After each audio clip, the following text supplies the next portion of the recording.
اعوذ باللہ من الشیطان الرجیم بسم اللہ الرحمن الرحیم اللہم صلی علی محمد وعلی آل محمد کما صلیت علی ابراہیم وعلی آل ابراہیم انک حمید مجید اللہم بارک علی محمد وعلی آل محمد کما بارکت علی ابراہیم وعلی آل ابراہیم انک حمید مجید۔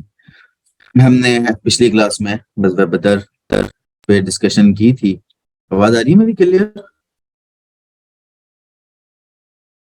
جی کلیئر ہے جی۔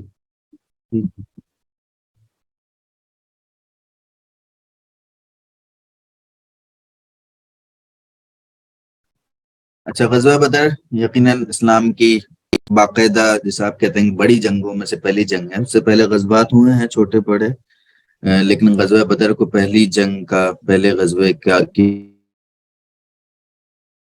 حیثیت حاصل ہے۔ اس میں مسلمانوں کو فتح ہوئی تھی، جو آخری اس کا رزلٹ تھا وہ یہ 14 مسلمانوں کی شہادت ہوئی تھی، اور اس میں سے 6 مارٹن سار تھے، جبکہ کفار کے 70 کفار مارے 70 کیے گئے تھے۔ جو لوگ ہیں ان کے حوالے سے جو رویہ تھا مسلمانوں کا وہ بڑا شیئر کرنے والا ہے، دوسروں کو کرنے والا ہے کہ قیدیوں کو اچھا کھلا، فی قیدی کی رہائی کے بدلے 100 اونٹ رکھے گئے۔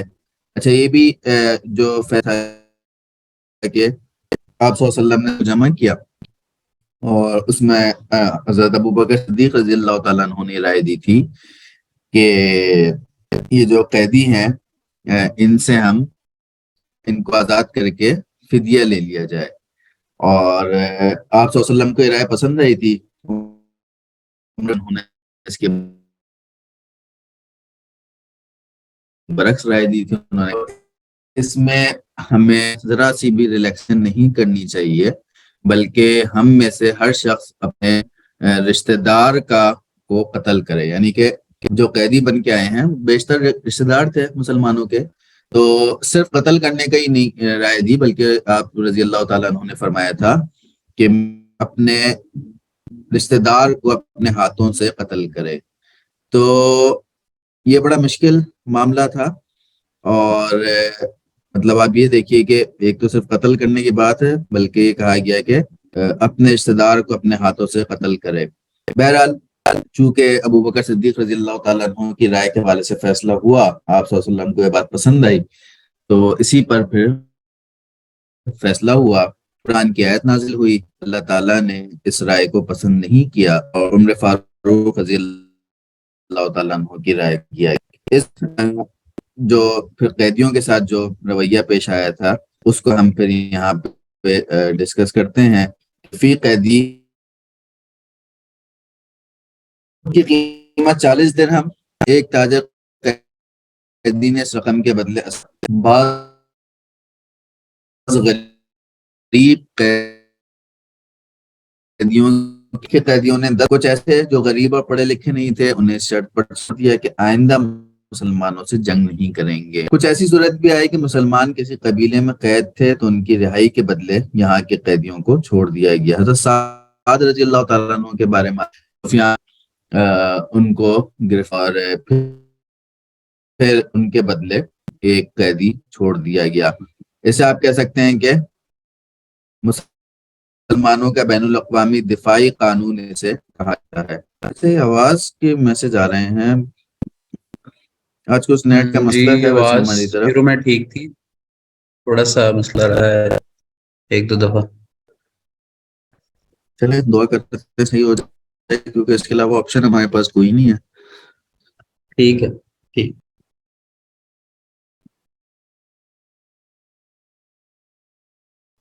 اچھا جی، یہاں پر ایک اعتراض میں نے شیئر کیا ہے، اور اعتراض یہ تھا کہ عہد نبوی کے ابتدائی جنگیں ریاست مدینہ کی معیشت کو مضبوط بنانے کے لیے محض مال کے حصول کے لیے ہوئی ہیں۔ یہ مسلمانوں پر ایک اعتراض کیا جاتا ہے۔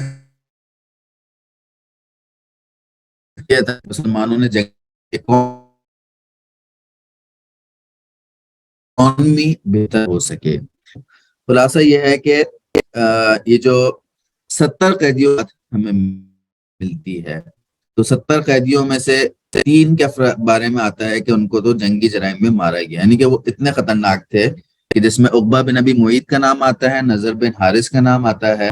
یہ وہ لوگ تھے جو مستقل نبی صلی اللہ علیہ وسلم کو تنگ کرنے والوں میں سے تھے, تو لہٰذا وہ ان کو تو مار دیا گیا. اس کے علاوہ قیدیوں سے فدیہ لیا گیا.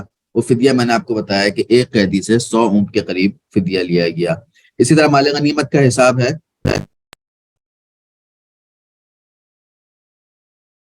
جی آواز کی شکایت ہی آ رہی ہے یہ تو اسامہ صاحب. بس کو ہلکی پھلکی درمیان میں وہ خرابی آتی ہے, ویسے تو ٹھیک چل رہا ہے. ظاہر سی بات ہے, اس کے علاوہ ہمارے پاس آپشن کوئی نہیں ہے, تو پھر ٹھیک ہے چلنا. چلیے یا پھر ٹھیک ہے. آپ آرام آرام سے کر لیں, دیکھ لیں جیسے بھی ترتیب بن رہی ہے. آرام کچھ آرام لوگوں سے کا بھی مراد مسئلہ ہے, یعنی کہ کچھ لوگوں کا بھی مسئلہ ہے انٹرنیٹ کا, تو میں بھی ہو سکتا ہے.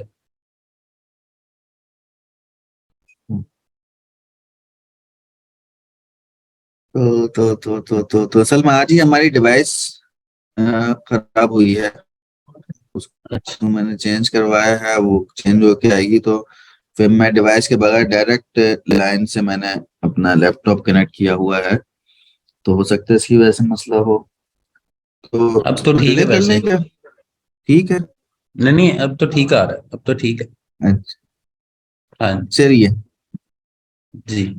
تو اس کی کیلکولیشن کے بعد اس کا خلاصہ یہ ہے کہ 452 درہم 452 درہم ایک مجاہد کے حصے میں آ رہا تھا. تو اتنی کم رقم سے کسی پوری ریاست کی معیشت اکانومی کھڑی نہیں ہو سکتی. تو لہٰذا یہ اعتراض بالکل فیک ہے اور بیس لیس ہے, تو اس کی کوئی حیثیت نہیں ہے.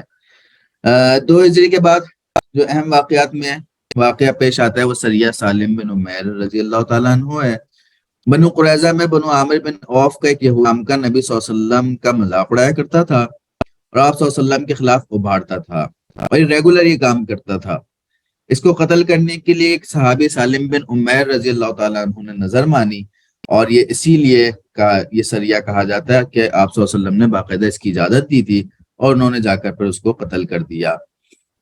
غزوہ بنو قینقاع, اس دوران ایک اور اہم واقعہ پیش آتا ہے 2 ہجری میں. بنو قینقاع کے بارے میں ہم نے پڑھا تھا کہ یہ یہودیوں کا وہ قبیلہ تھا جو کہ مدینہ کے اندر جن کی رہائش تھی, اور اس قبیلے سے جو معاہدہ تھا وہ مشرکین مدینہ کے خزرج قبیلے کا تھا. اور خزرج قبیلہ وہ تھا کہ جس کا سردار عبداللہ بن ابی تھا, جو کہ بظاہر مسلمان ہو گیا تھا, لیکن در حقیقت وہ منافق تھا اور مسلمانوں کے خلاف ساری اس کی ایکٹیویٹیز جاری تھیں. واقعہ کیا پیش آیا کہ ایک عورت بنو قینقاع کے بازار میں کچھ سامان لے کر آئی, اور بیچ کا کسی ضرورت کے لیے اس نے ایک سنار کے پاس بیٹھ گئی جو کہ یہودی تھا. یہودیوں نے اس کا چہرہ کھلوانا چاہا, اس نے انکار کر دیا. اس پر ایک سنار نے چپکے سے اس کے کپڑے کا نچلا کنارہ پچھلی طرف باندھ دیا, جس سے وہ بے پردہ ہو گئی. اس پر یہودیوں نے قہقہ لگایا, عورت نے چیخ و پکار مچائی, تو ایک مسلمان نے آگے بڑھ کر ایک یہودی کو قتل کر دیا. جواباً یہودیوں نے بھی مسلمانوں پر حملہ کر کے اس مسلمان کو بھی مار دیا, وہ شہید ہو گئے.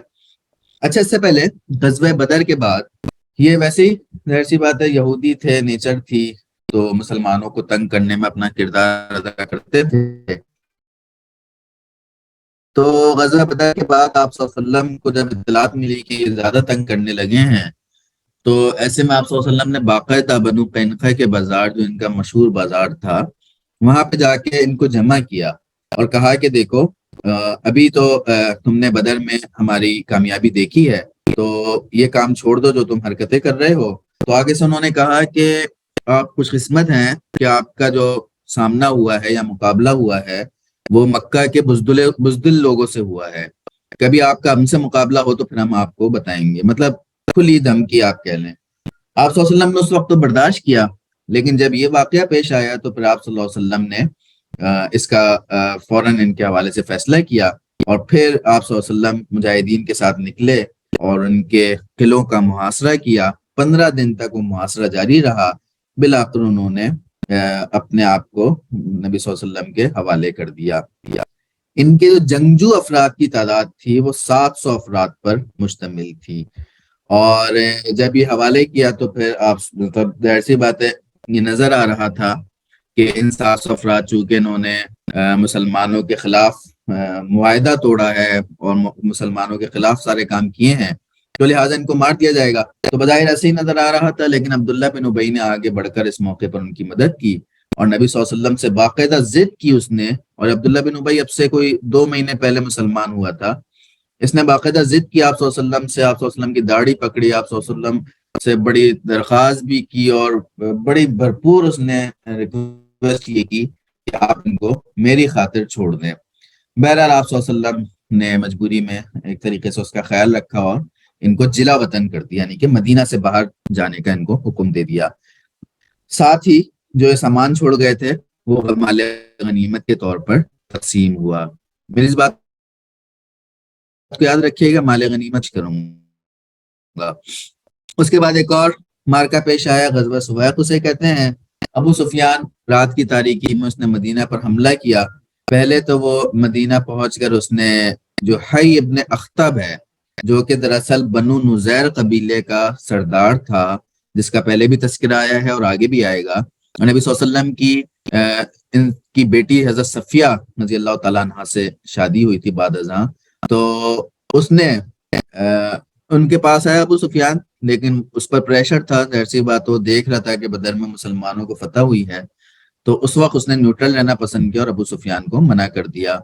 بہرحال ابو سفیان نے مدینہ پہنچا اور اس نے حملہ کیا اور ایک انصاری کو مار کر رات کی تاریکی میں ہی واپس چلا گیا. آپ صلی اللہ علیہ وسلم نے اس کا تعاقب کیا لیکن وہ ہاتھ نہیں آیا. کچھ چیزیں اس نے ستو وغیرہ جو بھی سامان ومان تھا وہ چھوڑ کے بھاگ گیا، تو وہ بھی مال غنیمت کے طور پہ تقسیم ہوا.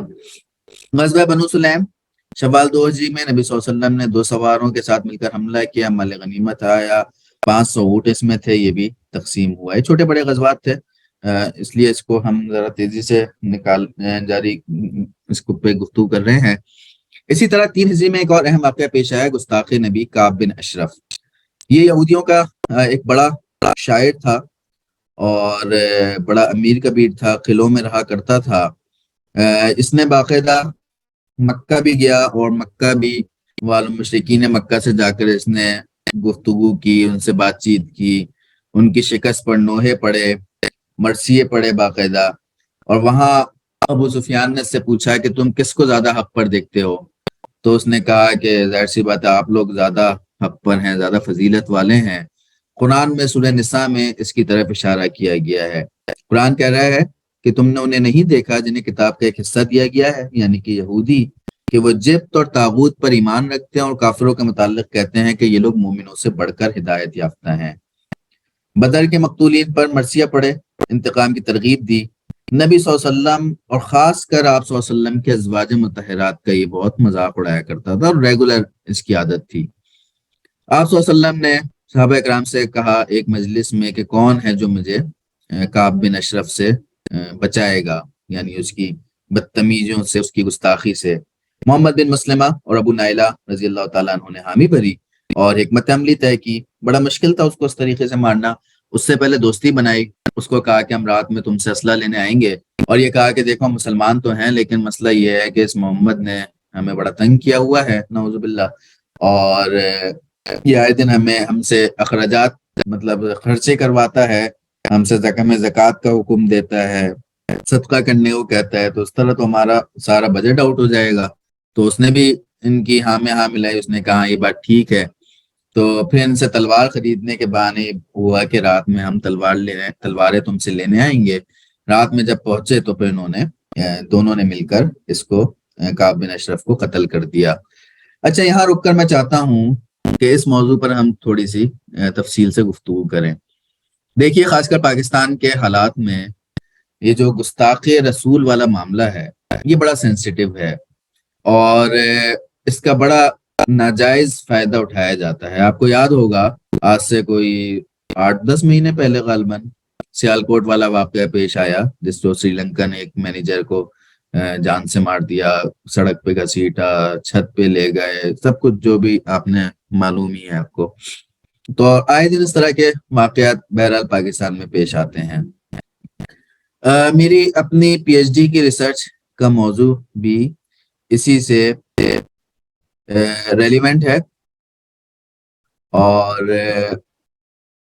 اس کا ٹاپک یہ تھا کہ استہزاء اسلام کی معاصر صورتیں، یعنی دنیا بھر میں جو اسلام سے متعلقہ چیزوں کا مذاق اڑایا جاتا ہے، اس کی کیا صورتیں ہیں اور قوانین کیا ہیں اس کے حوالے سے۔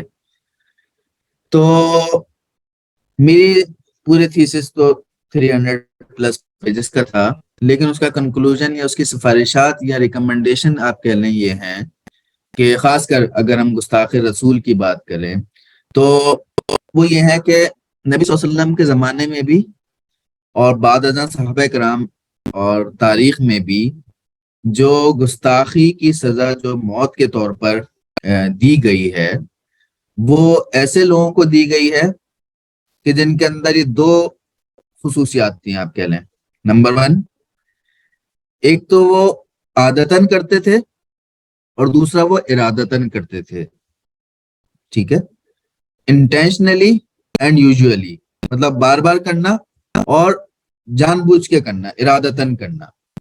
ابھی آپ نے کعب بن اشرف کا یہ واقعہ پڑھا، اس سے پہلے ہم نے ایک اور شخص کا پڑھا تھا سریہ جس پہ ہوا ہے، تو اس میں بھی یہی معاملہ تھا، سریہ سالم بن عمیر، اس شخص کا نام ابو اف تھا۔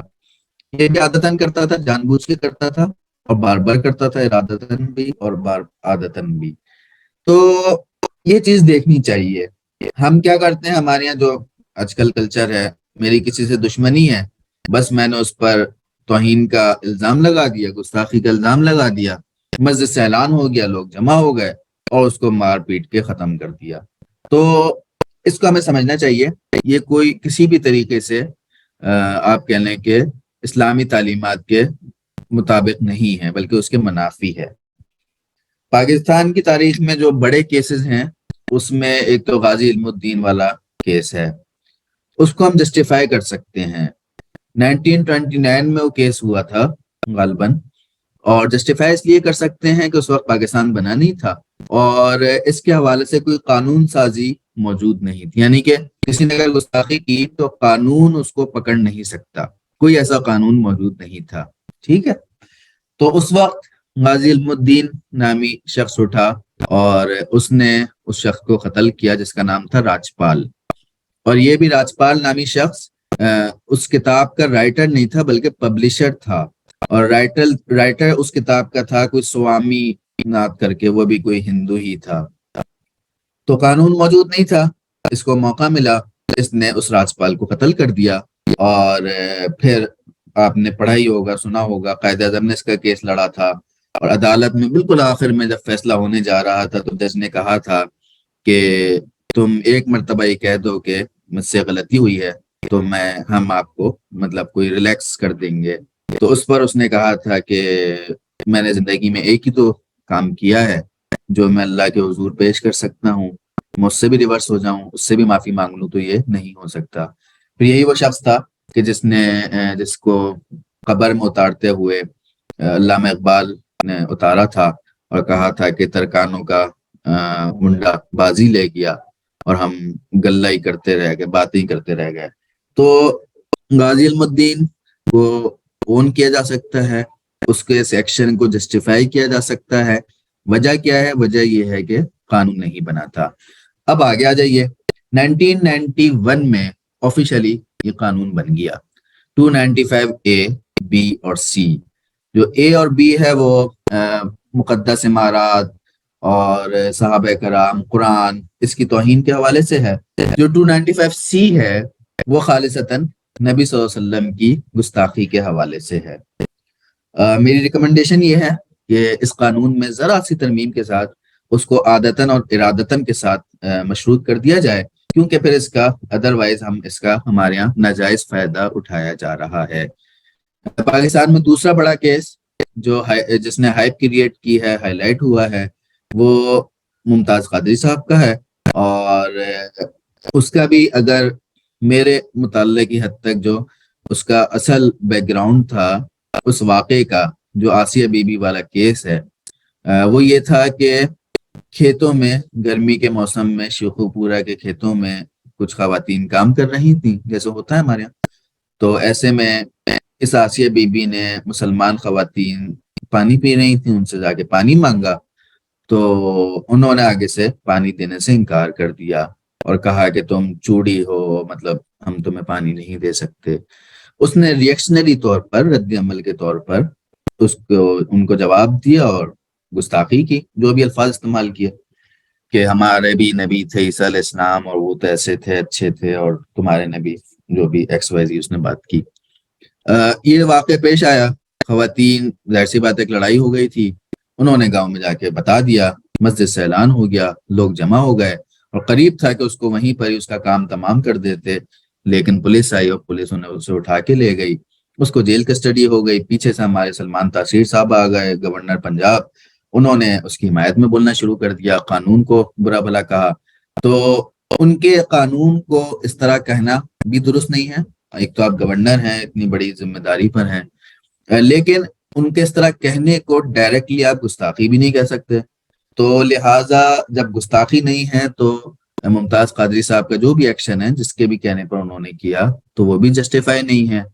اور جبکہ یہ کہ اگر وہ گستاخی ہو بھی تب بھی اس لیے جسٹیفائی نہیں ہے کہ قانون موجود ہے، تو قانون کی موجودگی میں آپ قانون کو ہاتھ میں نہیں لے سکتے، یہ اصولی ایک اسلامک انسٹرکشن ہے۔ دوسری طرف آپ یہ سوچئے، اس کو امیجن کرنا چاہیے ہمیں کہ قیامت کے دن نبی صلی اللہ علیہ وسلم ہمارے کسی بھی فعل پر آپ صلی اللہ علیہ وسلم کا کیا ریئیکشن ہوگا۔ جسٹ امیجن کہ قیامت کا دن ہے اور نبی صلی اللہ علیہ وسلم کے پاس فار ایگزامپل وہی عیسائی خاتون آسیہ پہنچ جاتی ہے اور آپ سے کہتی ہے صلی اللہ علیہ وسلم سے کہ یا رسول اللہ، میرے ساتھ جو انہوں نے کیا ہے، کیا یہ اسلام ہے؟ یعنی آپ کا اسلام ایک غیر مسلم کو پانی دینے سے بھی منع کرتا ہے، بس اتنا سا اسلام ہے آپ کا۔ تو اس پہ سوچیں کہ آپ صلی اللہ علیہ وسلم اس وقت کس کا ساتھ دیں گے۔ تو یہ چیزیں ہمیں سمجھنے کی ضرورت ہے کہ یہ معاملات بڑے سینسیٹیو ہوتے ہیں۔ اسلام اتنا تنگ نظر، اتنا چھوٹا مذہب نہیں ہے، کم نیرو مائنڈڈ نہیں ہے۔ اسلام بڑا واسٹ ہے۔ آپ صلی اللہ علیہ وسلم نے تو غیر مسلموں کو مسجد میں بٹھایا ہے، مسجد میں ان کو رہائش دی ہے، ان سے کنورسیشن ہوئی ہے، تو ساری چیزیں موجود ہیں۔ اور جہاں تک یہ وہ گستاخی کا معاملہ ہے، تو اسلامی تاریخ اور یہ پوری سیرت ہمیں بتاتی ہے کہ آپ صلی اللہ علیہ وسلم نے ان لوگوں کو قتل کرنے کا حکم دیا ہے کہ جو جان بوجھ کے کرتے ہیں اور بار بار کرتے ہیں۔ تو لہٰذا اس حوالے سے ہمیں کلیئر ہونا چاہیے۔ ایک اور اس دوران یہ واقعہ پیش آتا ہے عمیر بن وہاب اور صفوان بن امیہ کا۔ یہ دونوں حضرات حتیم میں بیٹھ کر انہوں نے غزوہ بدر پہ تبصرے کر رہے تھے کہ دیکھو ہمیں کتنا نقصان ہوا ہے، مشرکین مکہ میں سے تھے۔ تو صفوان نے کہا کہ عمیر، میری اگر کچھ مجبوریاں نہ ہوتی نا، گھر کی میری ذمہ داریاں ہیں، تو میں بھی جاتا اور نعوذ باللہ محمد کو مار کے آ جاتا۔ تو عمیر بن وہاب نے کہا کہ اچھا، اگر تم میرے گھر والوں کی ذمہ داری لو تو میں یہ کام کر لیتا ہوں۔ دونوں کے درمیان یہ بات طے پا گئی۔ عمیر بن وہاب نکلے، مدینہ پہنچے، وہاں پہنچ کر بھی وہ اپنا اونٹ باندھ ہی رہے تھے کہ حضرت عمر رضی اللہ تعالیٰ عنہ نے دیکھ لیا۔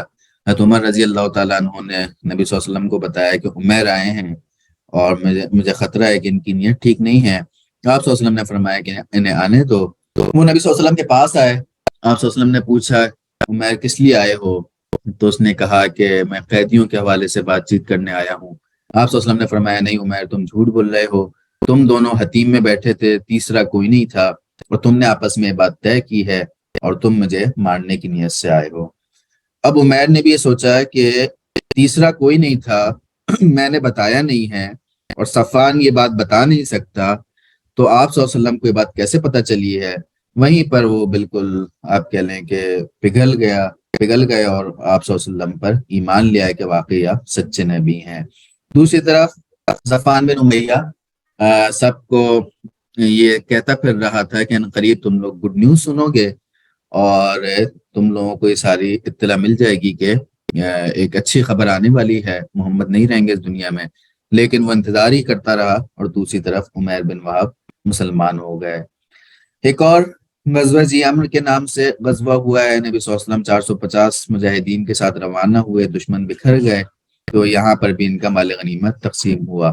غزوہ بحران ہے، 3 ہجری میں 300 مجاہدین بحران گئے، ٹکراؤ نہیں ہوا۔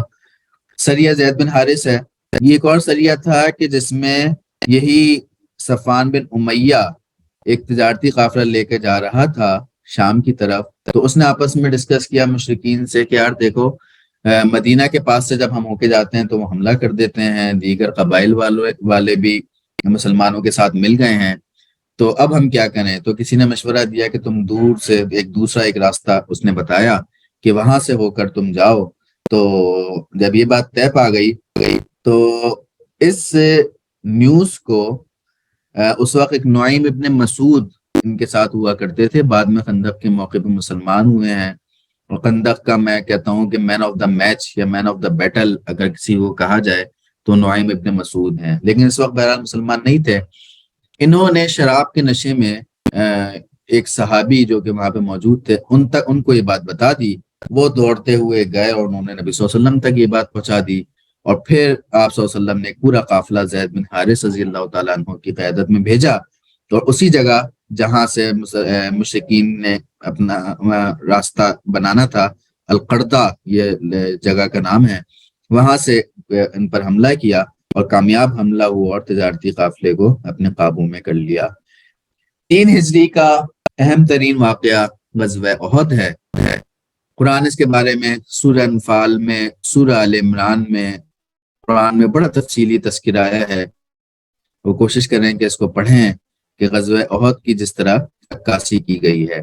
مکی لشکر 3000 فوج، 15 عورتیں، 3000 اونٹ، 200 گھوڑے، 7 زرہیں تھیں، سپہ سالار ابو سفیان تھا۔ مسلمانوں کا لشکر آغاز میں 1000 تھا۔ عبداللہ بن ابی 300 افراد کے ساتھ واپس ہوا۔ واپس کیوں ہوا؟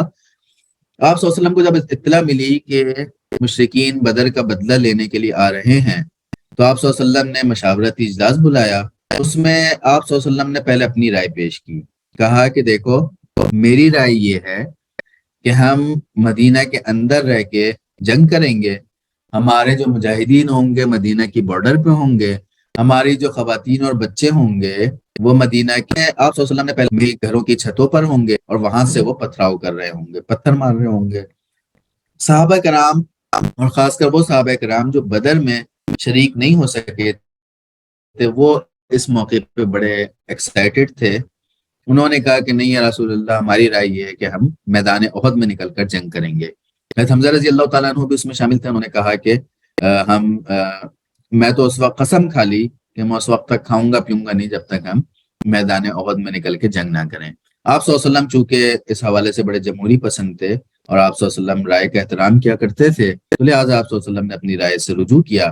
عبداللہ بن ابی کی بھی یہی رائے تھی، لیکن عبداللہ بن ابی اور آپ صلی اللہ علیہ وسلم کی رائے میچ تو کرتی تھی لیکن انٹینشن الگ الگ تھی، دونوں کی نیتوں کا فرق تھا۔ آپ صلی اللہ علیہ وسلم بالکل پرخلوص ہو کر یہ رائے دے رہے تھے، جبکہ عبداللہ بن ابی کا مسئلہ یہ تھا کہ عبداللہ بن ابی چاہتا تھا کہ کسی طرح وہ ایکسپوز نہ ہو جائے۔ مسلمان تو اعلان تو کر دیا تھا لیکن باہر اگر نکلتا تو ایکسپوز ہو جاتا، مدینہ میں ہوتا تو کسی بھی گھر میں چھپ جاتا، کسی کو پتہ ہی نہیں چلتا، تو لہٰذا اس نے صرف اس بات کو ایشو بنایا کہ میری بات نہیں مانی گئی ہے، تو میدان احد تک پہنچا، وہاں پہنچ کر اپنے 300 افراد کے ساتھ وہ واپس روانہ ہوا، اور صرف یہ دکھانے کے لیے کہ اس سے مسلمانوں کا مورال ڈاؤن ہوگا، تو 300 افراد کم ہو گئے، 1000 کے بجائے 700 افراد رہ گئے۔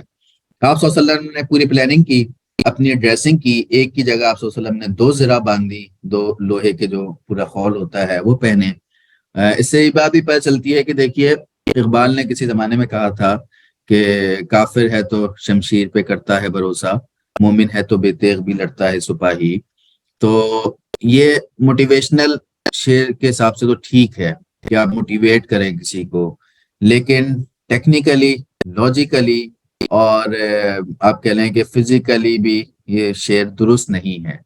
اس کی وجہ یہ ہے کہ قرآن نبی صلی اللہ علیہ وسلم کی سیرت ہمیں بتاتی ہے کہ آپ نے اپنی تیاری پوری رکھنی ہے۔ وَأَعِدُّوا لَهُم مَّا اسْتَطَعْتُم مِّن قُوَّةٍ وَالْعَادِيَاتِ ضَبْحًا، یہ سارے جو قرآنی آیات ہیں اور نبی صلی اللہ علیہ وسلم کی سیرت بھی ہمیں بتاتی ہے کہ پوری تیاری کے ساتھ میدان میں اترنا چاہیے، جو بھی آپ کے ساتھ میسر چیزیں ہوں۔ تو آپ صلی اللہ علیہ وسلم نے اس موقع پر 2 زرہ پہنی تھی، اور یہ 2 زرہ تھیں، آپ کہہ لیں کہ آپ صلی اللہ علیہ وسلم کو کمپیریٹیولی ایک یقیناً زخمی آپ صلی اللہ علیہ وسلم ہوئے تھے، لیکن اس کی وجہ سے ذرا سے کم زخم آئے تھے۔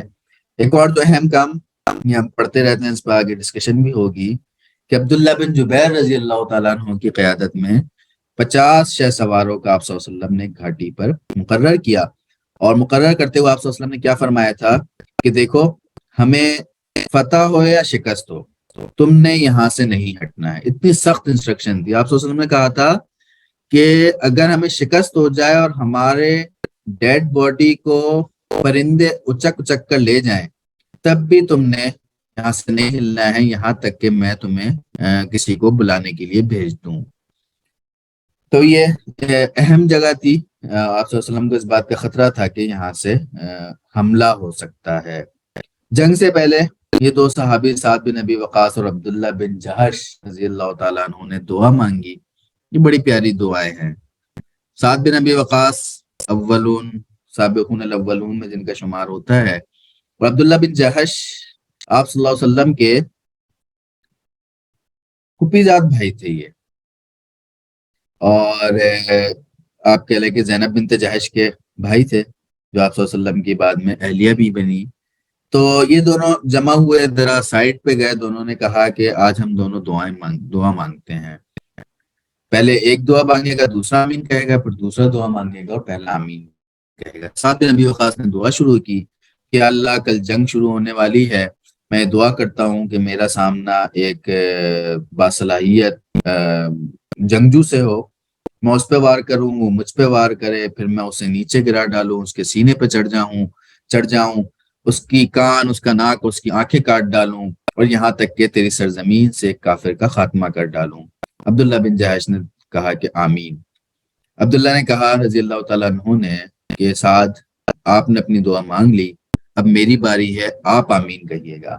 عبداللہ بن جہش دعا مانگنا شروع کرتے ہیں کہ یا اللہ، کل جنگ شروع ہو رہی ہے، میں دعا کرتا ہوں کہ میرا سامنا ایک موٹے تازے ہٹے کٹے کافر سے ہو، میں اس پہ وار کر ڈالوں، وہ مجھ پہ وار کر ڈالے، پھر وہ مجھے نیچے گرا ڈالے، میرے سینے پہ چڑھ جائے، میری ناک اور میرے کان کاٹ ڈالے، اور میری لاش کا مسئلہ بنا ڈالے، اور جب میں اس حال میں تیرے حضور حاضر ہوں، تو مجھ سے پوچھے کہ عبداللہ تیرا یہ حال کس نے کیا، تو میں فخر سے کہہ سکوں یا اللہ تیرے راستے میں میرا یہ حال ہوا، میں تجھ سے راضی ہوا، تو مجھ سے راضی ہو جا۔ سعد بن ابی وقاص نے کہا آمین، اور اگلے دن دونوں کی دعا قبول ہوئی۔ سعد بن ابی وقاص نے بھی بڑا جم کر مقابلہ کیا، عبداللہ بن جہش کی شہادت ہوئی۔ حضرت سعد رضی اللہ تعالیٰ عنہ کہتے ہیں کہ عبداللہ کی دعا مجھ سے اچھی رہی کہ ان کو شہادت مل گئی۔ تو جذبہ تھا کہ جو جنگ احد میں صحابہ کرام کا کے اندر موجود تھا۔ قریش کی سیاسی چال بازی، قریش نے آغاز میں انصار کو بھیجا کہ آپ لوگ ہمارے اور ہمارے نبی صلی اللہ علیہ وسلم کے طرف ہیں تو ہمارا رخ بھی آپ طرف نہیں ہوگا۔ جوش ہمت دلانے کے لیے قریشی عورتوں کے گانے ہندا نے جوش دلایا، اور ہم پڑھتے رہتے ہیں کہ ہندا جو کہ جس کا باپ عتبہ، جس کا بھائی ولید اور جس کے چچا شیبہ غزوہ بدر میں مارے گئے تھے، اس نے باقاعدہ ایک وحشی بن حرب نامی ایک غلام کو ہائر کیا اور اس سے کہا تھا کہ میں تمہیں آزاد بھی کر دوں گی، میں تمہیں سونے میں تول دوں گی، بس تم نے حمزہ کو کسی طرح مارنا ہے۔ اور اس نے اپنا کام پورا کیا۔ جنگ شروع ہوئی، مسلمان کامیابی کی طرف بڑھ رہے تھے کہ حضرت حمزہ رضی اللہ تعالیٰ عنہ شہید ہوئے۔ اس کے بعد بھی وہاں مشرکین کا جھنڈا جن کے پاس تھا، ثواب نامی شخص، اس کا جب قتل ہوا تو پھر ان کے حوصلے پست ہو گئے، وہ بھاگنا شروع ہو گئے، اور بالکل مسلمان ان کے پیچھے بھاگ رہے تھے، وہ میدان چھوڑ کے بھاگ رہے تھے۔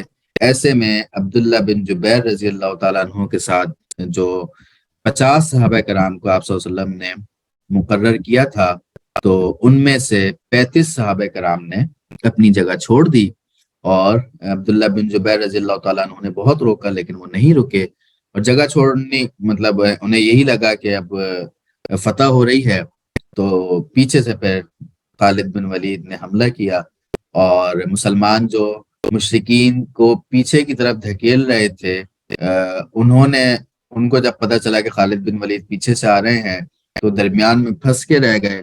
بھاگنے والے مشرکین بھی واپس آ گئے، ایک طرف خالد بن ولید کا لشکر تھا، دوسری طرف وہ بھاگنے والے مشرکین تھے، تو مسلمانوں پر بڑا مشکل وقت ان کے سامنے آ گیا۔ آپ صلی اللہ علیہ وسلم نے ایسے موقع پر بڑا پرخطر فیصلہ کیا اور صحابہ کرام کو جمع کیا۔ اس سے پہلے اس دوران مصعب بن عمیر رضی اللہ تعالیٰ عنہ، جو کہ آپ صلی اللہ علیہ وسلم سے بڑی ریزیمبلنس رکھتے تھے، وہ شہید ہوئے۔ تو کچھ صحابہ کرام سمجھے کہ آپ صلی اللہ علیہ وسلم شہید ہو گئے ہیں، کچھ نے جذبات میں آ کے تلوار پھینک دی، کچھ مدینہ چلے گئے اور کچھ جنگ کرتے رہے۔ پھر کسی نے کہا کہ نہیں، نبی صلی اللہ علیہ وسلم زندہ ہیں، وہ پہاڑ کی طرف سب کو بلا رہے ہیں۔ تو پھر صحابہ کرام سب جمع ہو گئے، وہاں پہ گئے۔ وہاں پر بھی مسلمانوں نے بڑا جم کر مقابلہ کیا، اور سعد بن ابی وقاص رضی اللہ تعالیٰ عنہ وہ صحابی ہیں کہ جن کے بارے میں آپ صلی اللہ علیہ وسلم نے فرمایا تھا کہ فدا کا ابی و امی، یہ ایک ڈائلاگ ہوا کرتا تھا اس زمانے کا، ایک اسٹیٹمنٹ ہوا کرتی تھی۔ تو یہ واحد صحابی ہیں کہ جن کے بارے میں آپ صلی اللہ علیہ وسلم نے کہا تھا کہ میرے ماں باپ آپ پر قربان ہوں، ورنہ صحابہ کرام آپ صلی اللہ علیہ وسلم کو کہتے تھے کہ ہمارے ماں باپ آپ پر قربان ہوں۔ تو لہٰذا حضرت سعد بن ابی وقاص رضی اللہ تعالیٰ عنہ نے سیو کیا، طلحہ رضی اللہ تعالیٰ عنہ نے آپ صلی اللہ علیہ وسلم کو بچانے میں کردار ادا کیا۔ آپ صلی اللہ علیہ وسلم ایک گڑھے میں گر گئے، ان کو وہاں سے نکالا۔ آپ صلی اللہ علیہ وسلم کے رخسار مبارک پر زخم آئے، دندان مبارک شہید ہوا۔ یہ سارے واقعات عموماً ہم پڑھتے رہتے ہیں۔ پھر آپ صلی اللہ علیہ وسلم کے گرد صحابہ کرام جب جمع ہوئے تو پھر وہاں سے پھر ابو سفیان اور خالد بن ولید کہتے ہیں کہ وہاں تک آئے، پہاڑ کے نیچے تک، اور بلند آواز میں کہا کیا تم میں محمد ہیں؟ لوگوں نے کوئی جواب نہیں دیا۔ اس نے پھر کہا کیا تم میں ابو قحافہ کے بیٹے ابو بکر ہیں؟ لوگوں نے کوئی جواب نہیں دیا۔ اس نے پھر سوال کیا کیا تم میں عمر بن خطاب ہیں؟ لوگوں نے اب کی مرتبہ بھی جواب نہیں دیا، کیونکہ نبی صلی اللہ علیہ وسلم نے جواب دینے سے منع کیا تھا۔ اس نے کہا چلو ان تینوں سے فرصت ہوئی۔ اب آپ یہ دیکھیے کہ ابو سفیان تو بڑا ویژنری لیڈر تھا نا، تو اسے بھی اس بات کا اندازہ تھا کہ اسلام کو آگے بھی اگر سپورٹ مل سکتی ہے یا سربلندی ہو سکتی ہے تو ان تینوں کی مرہون منت ہو سکتی ہے۔ تو لہٰذا ان تینوں کے نام لیے۔ یہ سن کر حضرت عمر بے قابو ہو کر بولے او اللہ کے دشمن، جن کا تو نے نام لیا ہے وہ سب زندہ ہیں، اور اللہ نے تیری رسوائی کا سامان باقی رکھا ہے۔ اس کے بعد ابو سفیان نے کہا کہ تمہارے مقتولین کا مسئلہ ہوا ہے، لیکن میں نے اس کا نہ حکم دیا تھا نہ اس کا برا منایا ہے۔ نبی صلی اللہ علیہ وسلم نے فرمایا، اس نے اپنے بتوں کا نعرہ لگایا، قبول کا۔ آپ صلی اللہ علیہ وسلم نے پوچھا، صحابہ کرام سے کہا کہ تم بھی جواب دو، کہو اللہ اعلی و اجل۔ پھر اس نے نعرہ لگایا کہ لنا عزا لکم۔ آپ صلی اللہ علیہ وسلم نے جواب کہا کہ تم لوگ بھی جواب دو کہ اللہ مولانا ولا مولاکم۔ اس کے بعد اس نے کہا کہ کتنا اچھا کارنامہ رہا، آج کا دن جنگ بدر کے دن کا بدلہ ہے۔ عمر رضی اللہ تعالیٰ عنہ نے جواب میں کہا کہ برابر نہیں، ہمارے مقتولین جنت میں ہیں اور تمہارے مقتولین جہنم میں ہیں۔ اس کے بعد ابو سفیان نے یقین کرنے کے لیے، شیورٹی لینے کے لیے حضرت عمر رضی اللہ تعالیٰ عنہ کو قریب بلایا اور کہا کہ صرف مجھے اتنا بتا دو کہ کیا واقعی نبی صلی اللہ علیہ وسلم زندہ ہیں؟ آپ رضی اللہ تعالیٰ عنہ نے کہا کہ ہاں، وہ ساری باتیں سن رہے ہیں۔ اینڈ کیا ہوا اس پوری جنگ کا؟ 5% صحابہ کرام، یعنی آپ 700 میں سے 35 صحابہ کرام نے جو جگہ چھوڑی، ان کی وجہ سے مسلمانوں کو شکست ہوئی۔ 70 مسلمان شہید ہوئے، 55 انصار تھے، 15 مہاجرین تھے، 37 کفار جہنم واصل ہوئے۔ 70 کی فگر آپ دیکھیں، بدر میں 70 قیدی تھے، 70 افراد مشرکین کے مارے گئے تھے، یہاں مسلمانوں کے 70 افراد شہید ہوئے ہیں۔ اس دوران جو بڑے اہم واقعات پیش آئے ہیں، ایک تو انس بن نضر رضی اللہ تعالیٰ عنہ کا۔ انس بن نضر وہ صحابی تھے کہ جو غزوہ بدر میں شریک نہیں ہو سکے، رویا کرتے تھے کہ میری بدقسمتی دیکھو کہ میں بدر میں شریک نہیں ہو سکا۔ اور پھر جب احد میں ان کو شرکت کا موقع ملا تو ایک موقع پر دشمنوں کے نرغے میں پھنس گئے۔ صحابہ کرام نے آواز لگائی کہ انس واپس آ جاؤ، مارے جاؤ گے۔ انس نے کہا کہ مجھے تو احد کے پہاڑ کی اس جانب سے جنت کی خوشبو آتی ہے، میں کیسے واپس آ جاؤں؟ اور پھر وہیں شہید کر دیے گئے۔ اسی طرح مصعب بن عمیر رضی اللہ تعالیٰ عنہ جب شہید ہوئے تو وہی امیر خاندان کے چشم و چراغ مصعب بن عمیر کہ جو ایک مرتبہ سے زیادہ دوسری مرتبہ وہ کپڑے پہننے کو اپنے لیے آر سمجھتے تھے، ان کے لیے جب شہید ہوئے تو کفن پورا نہیں تھا، سر ڈھانپتے تھے تو پیر کھل جاتے تھے۔ آپ صلی اللہ علیہ وسلم نے کہا، فرمایا کہ ان کا سر ڈھانپ دو اور پیر پہ گھاس پھوس رکھ کے ان کی تدفین کی جائے۔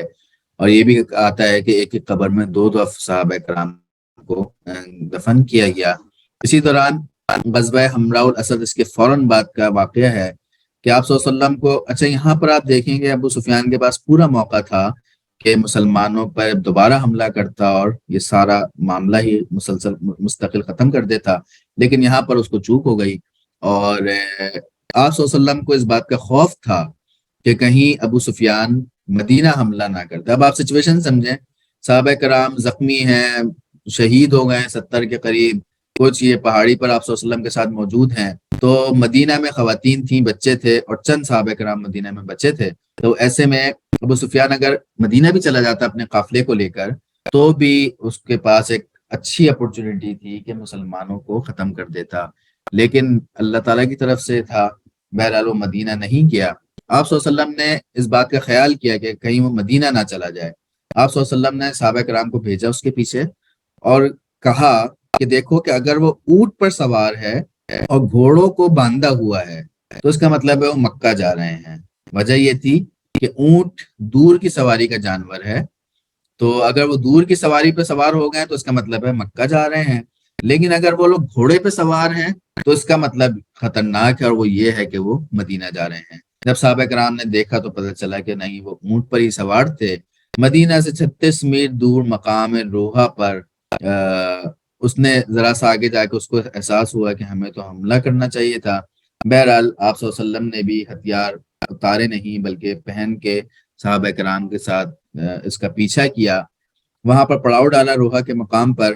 معبد نامی ایک شخص نے ابو سفیان کو ڈی مورلائز کیا. 3 دن آپ صلی اللہ علیہ وسلم نے وہاں پر قیام کیا, اور پھر آپ صلی اللہ علیہ وسلم واپس آ گئے, اور ابو سفیان بھی وہاں سے مکہ روانہ ہو گیا. یہ پوری غزوہ احد کی تفصیل تھی, داستان تھی. اس میں جو اہم چیز ہے, آج ذرا سا وقت زیادہ ہو جائے گا, اہم چیز یہ ہے کہ یہ میری اپنی ایک پچھلے 1 سال پہلے کی بات ذہن میں آئی, اور اس پر بھی میری ریسرچ چل رہی ہے. لیکن اب تک جو ریسرچ ہوئی ہے اس کے نتیجے میں یہ میں بات آپ سے شیئر کرنا چاہوں گا. وہ یہ ہے کہ دیکھیں, ہم نے بچپن سے پڑھا ہے کہ مسلمانوں نے یہ جو گھاٹی پہ جہاں پہ آپ صلی اللہ علیہ وسلم نے ان کو مقرر کیا تھا, تو مسلمانوں نے وہ جگہ چھوڑ دی اور مال غنیمت لوٹنے میں مصروف ہو گئے. یہ الفاظ ہیں. اچھا, لوٹنے میں مصروف ہو گئے جب بات کی جاتی ہے تو اس میں جو کنسپٹ آتا ہے وہ یہ ہے کہ جس کو جو ملا وہ اس نے اپنی جیب میں رکھ لیا یا اپنے پاس سنبھال کے رکھ لیا اور لے کے مدینہ روانہ ہو گیا. مطلب لوٹنے کا یہ مطلب ہے. دوسرا, اگر ہم یہ لفظ استعمال کریں کہ مال غنیمت جمع کرنے میں مصروف ہو گئے, تو جمع کرنے کا کنسپٹ یہ آتا ہے کہ ان کے ذہن میں یہ تھا کہ مال غنیمت ایک جگہ جمع کیا جائے گا اور اس کے بعد تقسیم ہوگا, جس کا جو حساب بنے گا فارمولے کے مطابق وہ اس کو مل جائے گا. تو دونوں اسٹیٹمنٹ میں زمین آسمان کا فرق ہے, پورا کنسپٹ ہی چینج ہو جاتا ہے. تو یہ سوال ذہن میں اس لیے آیا تھا کہ آپ دیکھیے کہ 1 سال پہلے غزوہ بدر ہوا. غزوہ بدر میں کچھ صحابہ کرام مشرکین مکہ کے پیچھے بھاگے جب شکست ہو گئی ان کو, اور کچھ صحابہ کرام نبی صلی اللہ علیہ وسلم کی حفاظت کے لیے رک گئے, اور کچھ صحابہ کرام ایسے تھے جنہوں نے مال غنیمت جمع کیا. اب جنہوں نے مال غنیمت جمع کیا ان کا کلیم یہ تھا کہ یہ تو ہمارا ہو گیا, اور جو لوگ پیچھے گئے تھے مشرکین کے, ان کا دعویٰ یہ تھا کہ ہم نے تو مسلمانوں کی سپورٹ میں یہ کام کیا کہ ہم ان کے پیچھے گئے کہ کہیں وہ پلٹ کے نہ آ جائیں. اور جو نبی صلی اللہ علیہ وسلم کی حفاظت کر رہے تھے انہوں نے بھی یہ کہا کہ ہم تو نبی صلی اللہ علیہ وسلم کی حفاظت میں مشغول تھے. تو یہ بھی ڈیبیٹ جاری تھی کہ قرآن کی وحی آ گئی سورہ انفال کی, وَاعْلَمُوا أَنَّمَا غَنِمْتُم مِّن شَيْءٍ فَأَنَّ لِلَّهِ خُمُسَهُ. وہ پورا فارمولا آ گیا کہ مال غنیمت کس طرح تقسیم ہونا ہے, اور وہ کس طرح تقسیم ہوتا تھا کہ سارا, اور پھر اسی حساب سے تقسیم ہوا. بدر میں بھی اسی حساب سے تقسیم ہوا جو اللہ تعالیٰ نے وحی کے ذریعے فارمولا بتا دیا تھا. تقسیم کیسے ہوتا تھا کہ سارا سامان ایک جگہ جمع کر دیا جائے, تیر, تلوار, نیزے, جو بھی زرہ وغیرہ, اور پھر اس کی ویلیو لگائی جائے. اس کے بعد وہ تقسیم ہو. تقسیم کرنے کے لیے پہلی چیز یہ ہوتی تھی کہ 20% تو وَاعْلَمُوا أَنَّمَا غَنِمْتُم مِّن شَيْءٍ فَأَنَّ لِلَّهِ خُمُسَهُ. 20% جو ہے وہ اسلامک اسٹیٹ کے پاس جائے گا, یعنی نبی صلی اللہ علیہ وسلم اس کو استعمال کرنے کا اختیار رکھتے ہیں. باقی جو 80% ہوگا وہ سب میں برابر تقسیم ہو جائے گا. یہ فارمولا تھا. بدر میں بھی اسی فارمولے پر عمل کیا گیا. اس کے بعد جو آج ہم نے مختلف چھوٹے بڑے غزوات پڑھے ہیں اس میں بھی جو مال غنیمت چاہے کم ہو چاہے زیادہ ہو, جو بھی ملا وہ اسی فارمولے کے حساب سے وہ تقسیم ہوا. سوال یہ ہوا ذہن میں آتا ہے کہ جب ایک فارمولا بن گیا, اس فارمولے کی تقسیم کی کئی مثالیں سامنے آ گئیں, اس کے بعد 3 ہجری میں آخر صحابہ کرام کو کیا سوجی کہ ایک تو انہوں نے اپنی جگہ چھوڑ دی، اور جگہ چھوڑ کے مال غنیمت لوٹنے کے جو الفاظ ہم استعمال کرتے ہیں، لوٹنے میں مصروف ہو گئے۔ تو میں اس نتیجے پہ پہنچا ہوں، اس پہ ابھی ریسرچ جاری بھی ہے، لیکن اب تک جو بھی مطالعہ کیا ہے، جو بھی حوالہ جات جمع کیے ہیں، کہ یہ لوٹنے کا لفظ، یہ کنسپٹ ہی درست نہیں ہے۔ صحابہ کرام نے جگہ چھوڑی، قرآن اس کے بارے میں اشارہ کر رہا ہے۔ صحابہ کرام نے جگہ چھوڑ کر مال غنیمت جمع کرنا شروع کیا، قرآن اس کی طرف بھی اشارہ کر رہا ہے۔ حدیث میں بھی آتا ہے، بخاری شریف کی حدیث میں غنیمہ کے الفاظ آتے ہیں، انہوں نے اشارہ کیا غنیمہ غنیمہ، لیکن اس کا ہرگز ہرگز مطلب یہ نہیں ہے کہ وہ غنیمت، مال غنیمت جو بھی تھا وہ لوٹ کر اپنے پاس رکھ رہے تھے یا اپنے پاس لے جانے کے چکر میں تھے۔ یہ لوٹنے کے الفاظ ہیں، یہ صحابہ کرام پر میرے نظر میں ایک الزام ہے، اور اس سے لالچ کا ایک کنسپٹ سامنے آتا ہے۔ تو خدا نہ خواستہ لالچ نہیں تھی، 4 سے 5 مرتبہ ایسے مواقع آئے تھے کہ فارمولے کے مطابق تقسیم ہو گئی تھی، تو لہٰذا یہاں پر بھی معاملہ یہ پیش آیا کہ جب صحابہ کرام نے دیکھ لیا کہ ہمیں کنفرم اب فتح ہو گئی ہے، کامیابی مل گئی ہے، تو ایک جوش تھا، ایک جذبہ تھا، جس کے مطابق اللہ تعالیٰ علیہ مجمعین نے اپنی جگہ بھی چھوڑی، اور جگہ چھوڑ کر مال غنیمت ایک جگہ جمع کرنے میں مصروف ہو گئے، تاکہ ایک جگہ جمع ہوگا اور اس کے بعد تقسیم آسان ہو جائے گی۔ تو یہ سارا موقف تھا۔ لیکن آپ اگر اس بات کو یہاں تک رکھیں گے تو سمجھ آتی ہے، لیکن آپ اگر یہ کہیں گے کہ صحابہ کرام نے جگہ چھوڑی اور لوٹنے میں مصروف ہو گئے، تو اس کے نتیجے میں ایک الگ کنسپٹ جاتا ہے کہ جو کہ میرے خیال میں مناسب نہیں ہے، صحابہ کرام پر الزام ہے۔ تو یہ بات ہمیں سمجھنے کی ضرورت ہے کہ صحابہ کرام نے جگہ ضرور چھوڑی، عدم اطاعت کی، نبی صلی اللہ علیہ وسلم کی عدم اطاعت کی، جس کی طرف قرآن اشارہ بھی کر رہا ہے۔ قرآن اس پر آپ رضوان اللہ تعالیٰ علیہ مجمعین پر تنقید بھی کر رہا ہے، لیکن جگہ چھوڑنے کی وجہ مال غنیمت لوٹنا نہیں تھی، بلکہ مال غنیمت ایک جگہ جمع کر کے بعد ازاں نبی صلی اللہ علیہ وسلم کی سربراہی میں اس کو تقسیم کرنا مقصود تھا۔ تو یہ ایک مجموعی طور پر میرے ذہن میں بات تھی، تو میں نے شیئر کی، اور اس پر ریسرچ چل رہی ہے، آگے انشاءاللہ اس کو ہم کنٹینیو کریں گے، اور اگلی جنگیں ہم اس پہ ڈسکشن جاری رکھیں گے۔ مختلف سرایہ ہیں، پھر غزوہ بنو نذیر ہے، پھر خندق ہے، اس کو انشاءاللہ ہم اگلی کلاس میں ڈسکس کریں گے۔ اللہ رب العالمین مجھے اور آپ کو نبی صلی اللہ علیہ وسلم کی سیرت پڑھنے، سمجھنے اور عمل کرنے کی توفیق عطا فرمائے۔ وما علینا الا البلاغ المبین۔